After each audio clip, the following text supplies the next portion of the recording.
नमस्कार, आप सभी का स्वागत है तिवारी एकेडमी में। आज हम बात करने वाले हैं कक्षा 7 के लिए हिंदी व्याकरण के अध्याय 37 की, जिसका शीर्षक है कहानी लेखन यानी स्टोरी राइटिंग। मुझे उम्मीद है कि आपने पिछले अध्यायों पर बने हुए वीडियोस को ज़रूर देख लिया होगा। चलिए शुरू करते हैं आज के इस वीडियो को। इस अध्याय को समझते हैं, क्या कुछ खास है इसमें हमारे जानने के लिए। लिखा है कि बच्चों को कहानी सुनना बहुत ही अच्छा लगता है। परियों की कहानी, पशु पक्षियों की कहानी, भूत प्रेतों की कहानी आदि सुनकर वे कल्पना लोक में खो जाते हैं। बात बिल्कुल ठीक है। बच्चे अक्सर कल्पना लोक में खोए रहते हैं, इमेजिन करते रहते हैं बहुत सारी चीज़ों को। और ऐसा कहते हैं कि बढ़ती उम्र के साथ में हमारी कल्पना शक्ति धीरे धीरे क्षीण होने लगती है। उनके अंदर एक रचना शक्ति पैदा होने लगती है। यदि उपयुक्त माहौल मिला तो वे भी कहानियाँ लिखने लग जाते हैं।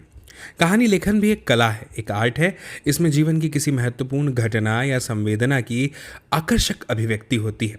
कहानी लेखन के लिए निरंतर अभ्यास और परिश्रम की ज़रूरत होती है। आपने देखा होगा, अक्सर कहानियाँ हमें आकर्षित कर लेती है। और हम जिस देश में रहते हैं, यानी हमारे महान भारत में, तो कई सारी कहानियाँ लिखी जाती हैं। जानवरों पे कहानियाँ होती हैं, पक्षियों पे कहानियाँ होती हैं, देवताओं पे कहानियाँ हैं, असुरों पे कहानियाँ हैं, मनुष्यों पे कहानियाँ हैं, जीत की कहानियाँ हैं, हार की कहानियाँ हैं, त्याग की कहानियाँ हैं। कई सारी कहानियाँ हैं। दुख में दुख की कहानी है, सुख की कहानी है। हर चीज़, हर व्यक्ति, हर विषय वस्तु के ऊपर कहानियाँ लिखी गई है। और ये कहानियों का उद्देश्य एकदम सरल है। जब भी हम कोई कहानी पढ़ते हैं, उससे हमें कोई ना कोई शिक्षा, कोई ना कोई सीख ज़रूर मिलती है। तो देखिए कितनी सारी कहानियाँ हैं। अब लेकिन अगर आपको कहानी लिखना है, तो कहानी लिखने के लिए अगर कुछ बातों का आप ध्यान रखेंगे तो बड़ी अच्छी कहानी आप लिख पाएंगे। तो वो बातें कौन सी है, अब हम देखते हैं। कहानी लेखन में निम्नलिखित बातों का ध्यान रखना चाहिए। सबसे पहली बात है, दिए गए शीर्षक, संकेत आदि को ध्यान से समझ लेना चाहिए। भाई, जो शीर्षक हमें दिया गया है, जो संकेत हमें दिया गया है, उसको बहुत ध्यान से समझना चाहिए कि इसी पे तो हमें कहानी लिखनी है ना। इसके बाद कहानी की भाषा एकदम सरल, सुबोध, जो आसानी से समझ में आ जाए, और प्रसंग के अनुकूल यानी प्रसंगानुकूल होनी चाहिए। तीसरी बात, उसके अनुसार एक रूपरेखा तैयार कर लेनी चाहिए कि आपको कहानी कैसे लिखनी है, कौन कौन से उसमें पात्र होने चाहिए, कौन से नहीं होने चाहिए, किसके बारे में आपको क्या कहना है, क्या नहीं कहना है, वगैरह वगैरह। चौथी बात, कहानी के रोचक आरंभ और मर्मस्पर्शी अंत पर अवश्य विचार करना चाहिए। कहानी का जो आरंभ है वो बहुत ही रोचक ढंग से होना चाहिए, ताकि शुरुआत से ही वो अपने श्रोता या पाठक को आकर्षित कर ले। और उसके बाद उसका जो अंत है वो बहुत ही मर्मस्पर्शी होना चाहिए, यानी उसमें बहुत ही गहन, आप कह लीजिए कि मर्म, एक अर्थ छुपा होना चाहिए। इसके बाद कहानी की भाषा प्रायः भूतकालिक ही होती है, क्योंकि कहानी आप भविष्य में तो नहीं सुनाते, आप कहानी किसी भूतकाल की घटना को लेकर ही सुनाते हैं। इसके बाद कहानी की घटनाओं, पात्रों को भी, उनकी भी रूपरेखा बना लेनी चाहिए। और कहानी में विचारों और वाक्यों की आवृत्ति नहीं होनी चाहिए, यानी ऐसा ना हो कि बार बार चीज़ें रिपीट हो रही हो, तो उसमें फिर मज़ा नहीं आता। अब कुछ कहानियाँ हमारे सामने हैं जो इन्हीं बातों को ध्यान में रख कर के लिखी गई हैं। ये उदाहरण हैं।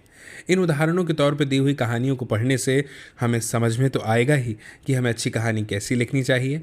साथ ही साथ हमारे साथ में इन कहानियों की जो है शिक्षाएं हैं वो भी जुड़ जाएगी। सबसे पहली कहानी है, बुद्धि ही बल है।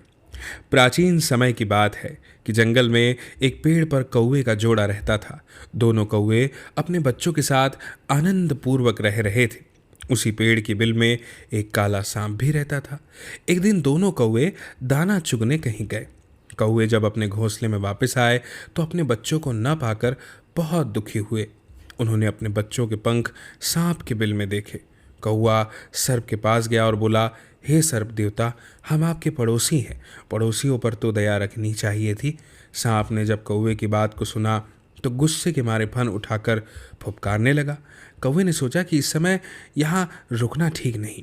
वह तुरंत उठकर अपने घोंसले में जा बैठा।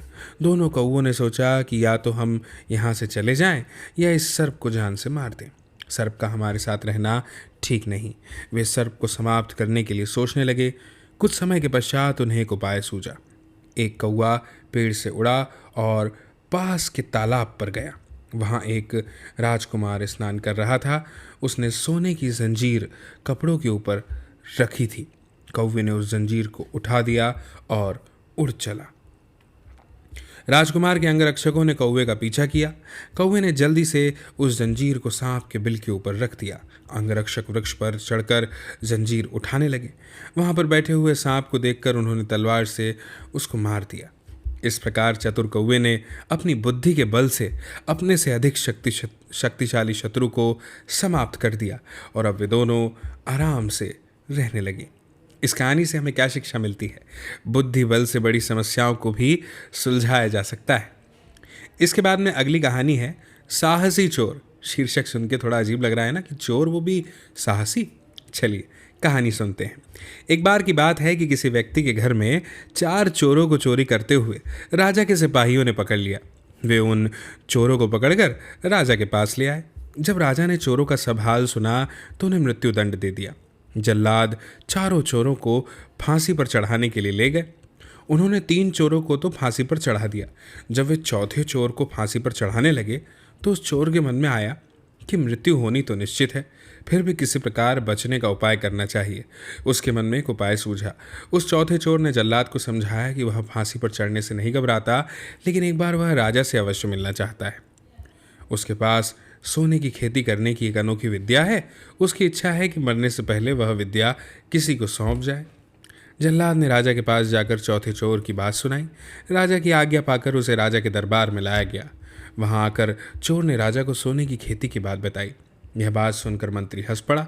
चोर ने कहा कि इसमें हंसने की क्या बात है? क्या मैं झूठ बोल रहा हूँ? क्या मैं झूठ बोल सकता हूँ जबकि मृत्यु मुझे सामने खड़ी दिखाई दे रही है? आपके सामने भला कौन झूठ बोल सकता है? राजा ने चोर को अपनी अद्भुत विद्या प्रकट करने को कहा। चोर ने आज्ञा पाकर सरसों के दाने के बराबर सोने के बीज बनवाए तथा कहा, इन्हें बोने के लिए ऐसे व्यक्ति को भेजो जिसने कभी चोरी न की हो। राजा अपने बारे में सोचने लगा कि उसने भी बचपन में चोरी की थी, वह इस काम को नहीं कर सकता।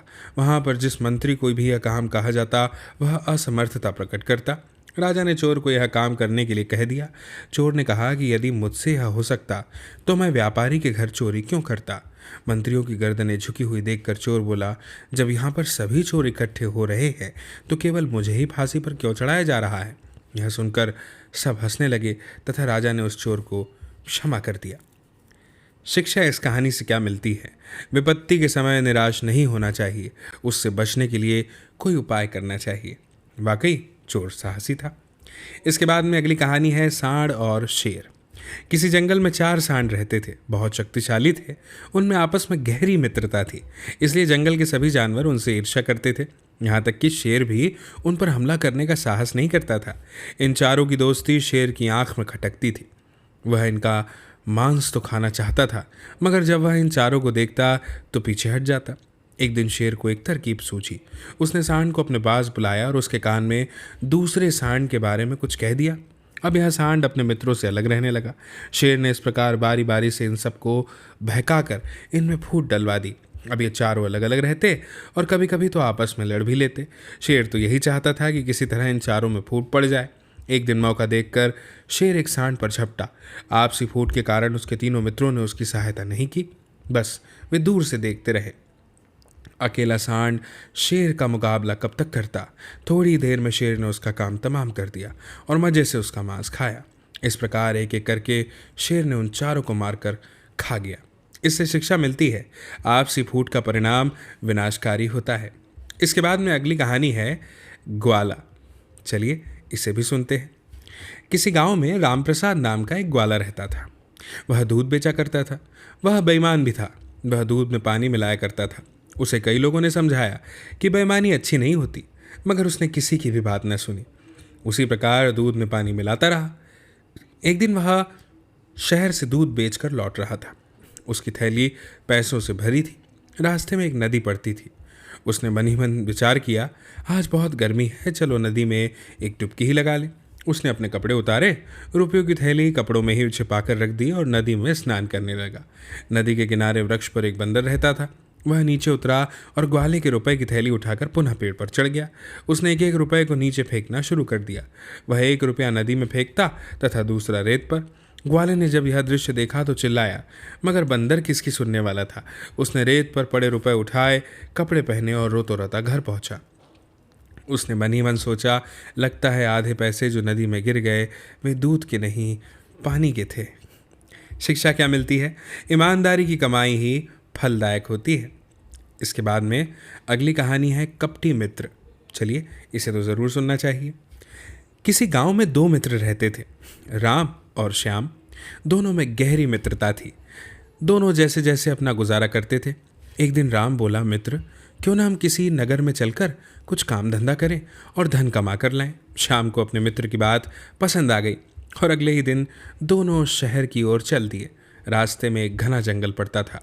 वे चलते चलते थक गए थे तथा उन्हें भूख भी लगी थी, अतः वे एक पेड़ के नीचे बैठकर भोजन करने लगे। जब वे भोजन कर चुके तो उन्हें भालू की आवाज़ सुनाई दी। राम तुरंत पेड़ पर चढ़ गया, परंतु बेचारे श्याम को पेड़ पर चढ़ना नहीं आता था। उसने अपने मित्र की ओर देखा, पर राम ने उसे पेड़ पर चढ़ने में सहारा नहीं दिया। श्याम ने सोचा अब उसकी मृत्यु निकट है। वह ऐसा सोच ही रहा था कि उसे सामने से एक मोटा तगड़ा भालू आता दिखाई दिया। श्याम को एक तरकीब सूझी। वह तुरंत ज़मीन पर लेट गया और उसने सांस रोक ली, जैसे कि वह जीवित ही ना हो। उसने सुन रखा था कि भालू मरे जीव को नहीं खाता। भालू आया, उसने श्याम को सूंघा और धीरे धीरे दूसरी ओर चला गया। कुछ समय बाद राम पेड़ से उतरा। तब तक श्याम भी उठ खड़ा हुआ था। राम को बहुत आश्चर्य हो रहा था कि भालू ने श्याम को क्यों छोड़ दिया, उसे खाया क्यों नहीं। उसने अपने मित्र से मजाक करते हुए पूछा, मित्र भालू ने तुम्हारे कान में क्या कहा? वह कह रहा था, कपटी तथा स्वार्थी मित्रों से सदा सावधान रहना चाहिए। श्याम को तुरंत उत्तर दिया। राम अपने व्यवहार पर लज्जित हुआ। शिक्षा यह है कि सच्चा मित्र वही है जो समय पर काम आए। इसके बाद में अगली कहानी है बिना विचारे जो करे सो पाछे पछताए। अब इस कहानी को भी पढ़ते हैं। लिखा है कि एक किसान ने एक नेवला पाल रखा था। नेवला बहुत स्वामी भक्त था। किसान भी उसे बहुत चाहता था। एक दिन किसान को किसी काम से बाहर जाना पड़ा। किसान का एक छोटा बच्चा था। किसान की पत्नी कुएं से पानी लेने चली गई और अपने बच्चे को पालने में सुला गई। तभी न जाने कहाँ से काला विषैला सर्प घर में घुस गया। नेवले ने उसे देख लिया। सर्प बच्चे की ओर ही जा रहा था। नेवला सर्प पर टूट पड़ा। दोनों में लड़ाई हुई और अंततः नेवले ने सर्प के टुकड़े टुकड़े कर दिए और दरवाजे पर आकर बैठ गया। थोड़ी ही देर में किसान लौट कर आया तो उसने अपने घर के दरवाजे पर नेवले को बैठा पाया। उसके शरीर पर खून लगा था। उसने अपनी पत्नी को आवाज़ दी, परंतु वह पानी लेने गई हुई थी। भीतर से जब पत्नी की आवाज़ नहीं आई तो किसान ने समझा कि नेवले ने मेरे बच्चे को काट लिया है। दुख और क्रोध के मारे बिना सोचे समझे किसान ने एक लाठी उठाई और नेवले को कुचल दिया। जैसे ही किसान घर में घुसा, उसकी पत्नी भी आ गई। उन्होंने देखा कि उनका बच्चा आराम से पालने में सो रहा था तथा पालने के पास ही एक विषैले सर्प के टुकड़े पड़े हैं। किसान को अपनी भूल का पता चला और वह नेवले के पास आकर अपनी भूल पर पछताने लगा, आंसू बहाने लगा। लेकिन अब रोने से क्या लाभ था, नेवला तो मर चुका था। शिक्षा ये है कि मनुष्य को सोच समझकर कार्य करना चाहिए। इसीलिए नाम है इस पाठ का कि बिना विचारे जो करे सो पाछे पछताए। मुझे उम्मीद है कि आपको ये कहानी ज़रूर पसंद आई होगी सारी, और ये वीडियो भी बहुत अच्छा लगा होगा और ये भी समझ में आया होगा कि कहानी लेखन किस प्रकार किया जा सकता है और करते समय कौन कौन सी खास बातों का ध्यान रखा जाना चाहिए। आप ज़रूर इस वीडियो की लिंक को साझा कीजिएगा अपने सभी दोस्तों, मित्रों, साथियों, सहपाठियों, परिजनों के साथ, ताकि वे लोग भी देख पाएँ इस वीडियो को और समझ पाएँ इस जानकारी को। बाकी मेरी फिर आपसे जल्दी मुलाकात होगी अगली नई जानकारी के साथ, नए अध्याय के साथ, नए वीडियो में, और तब तक के लिए आप सभी को मेरा नमस्कार।